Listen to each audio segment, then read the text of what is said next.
The Ivory Coast shocked Ecuador in Philadelphia. Can the Elephants upset Germany next?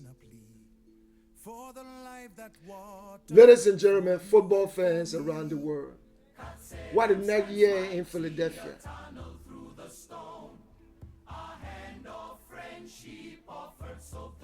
I'm coming to you directly from Philadelphia Stadium, yeah, where I witnessed history unfold before my very eyes. This was my first World Cup. First World Cup. I haven't watched soccer my entire life. The stadium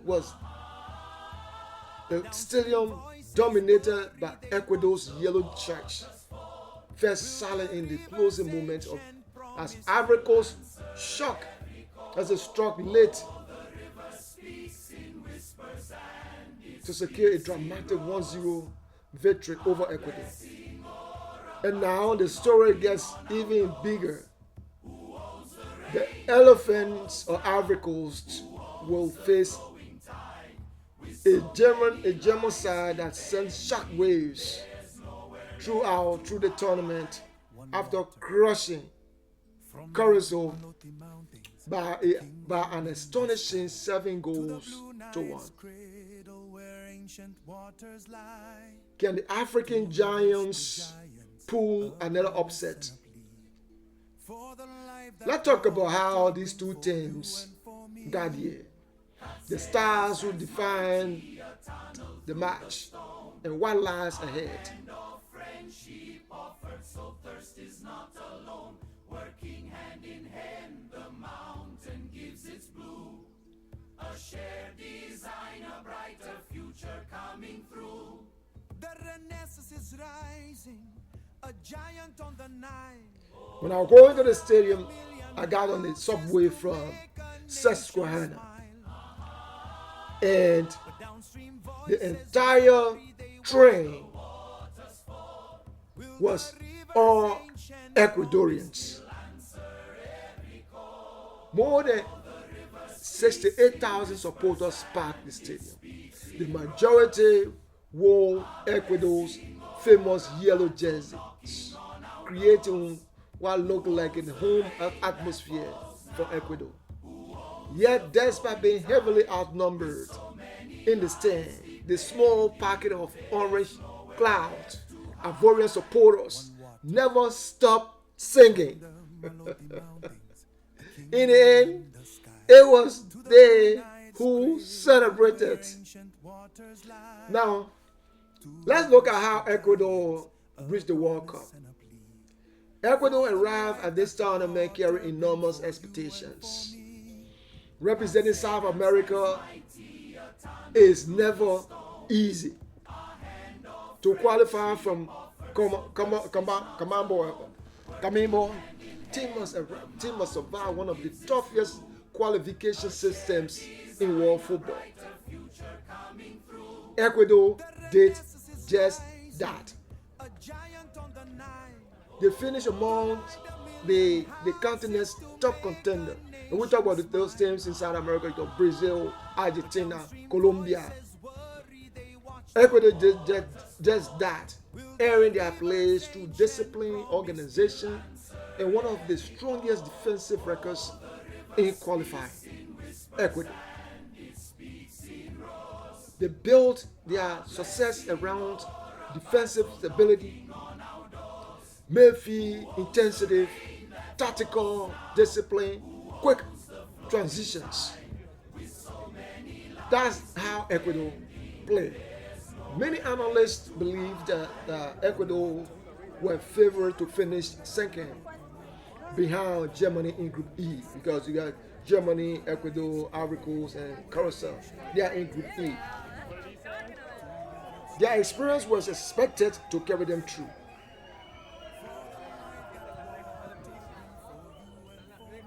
But I look at how Ivory Coast got at this World Cup. How Ivory Coast reached the World Cup.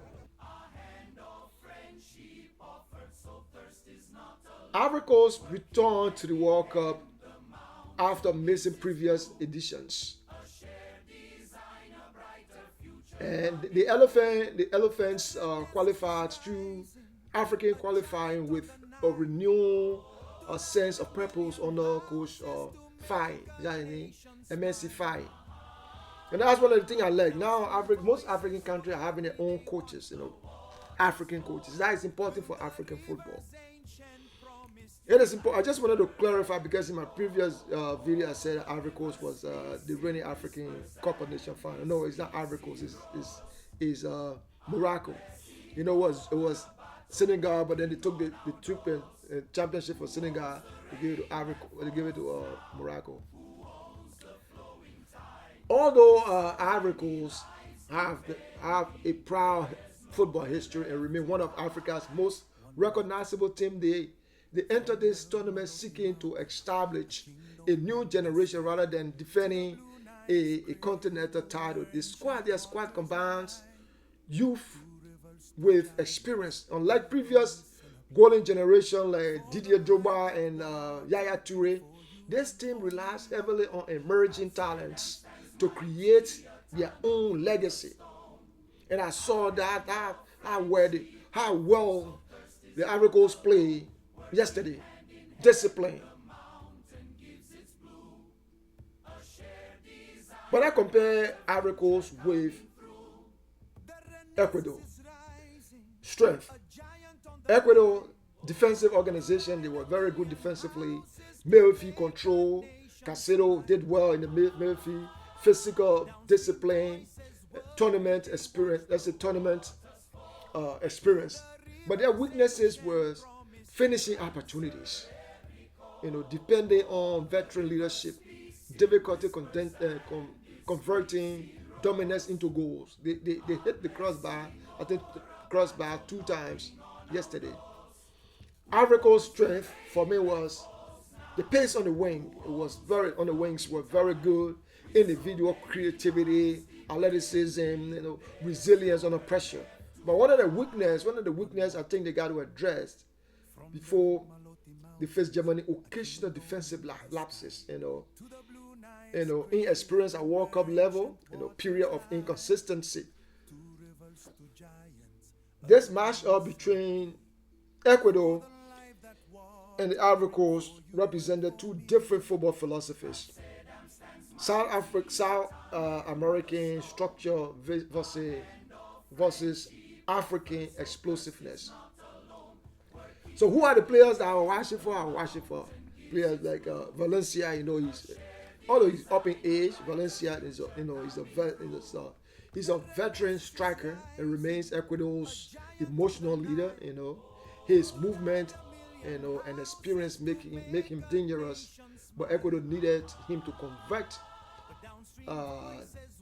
their opportunities, which of course they didn't do yesterday. And that's why I think the game between Ecuador and Germany is going to be a very, very, very, very, very, very interesting one. Going to be a very, very interesting one. Then you have Caicedo, the Chelsea man, one of the world's elite midfielder. His ability to break up attacks and launch transition, make Ecuador take. When he plays well, he did play well today. And Ecuador control the game. But I think they have a whole lot of lapses. Then let's look at Ivory Coast. Ivory Coast players that we're looking for. Up to one of the guys I was looking up to see was the guy that scored a goal. Amad Diallo, the guy that scored a goal. Amad Diallo.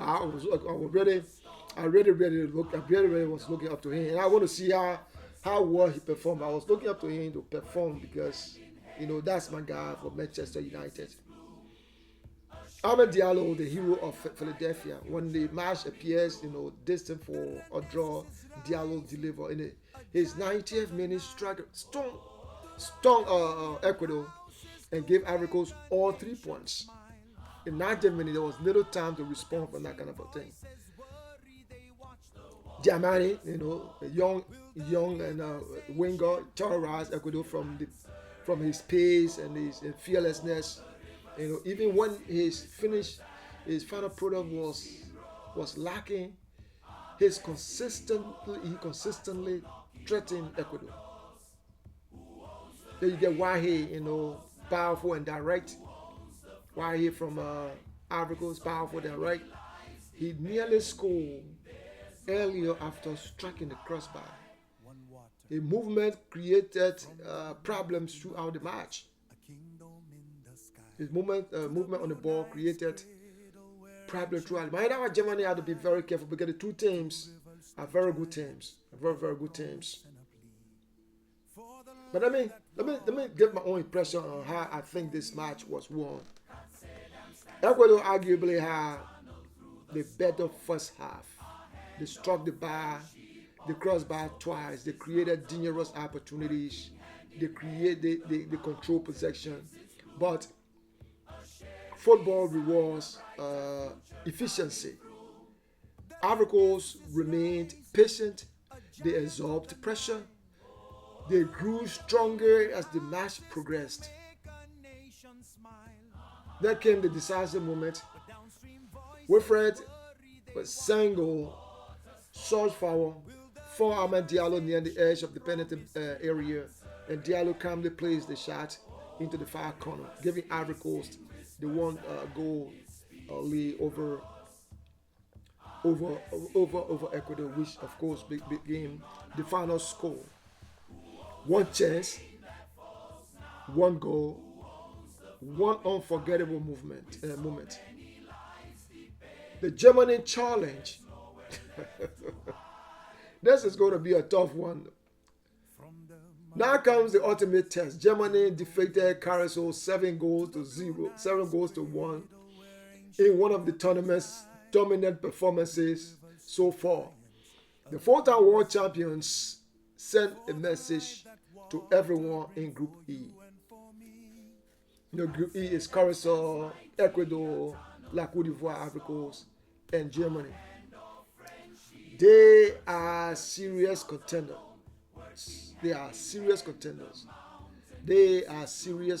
I mean, Germany.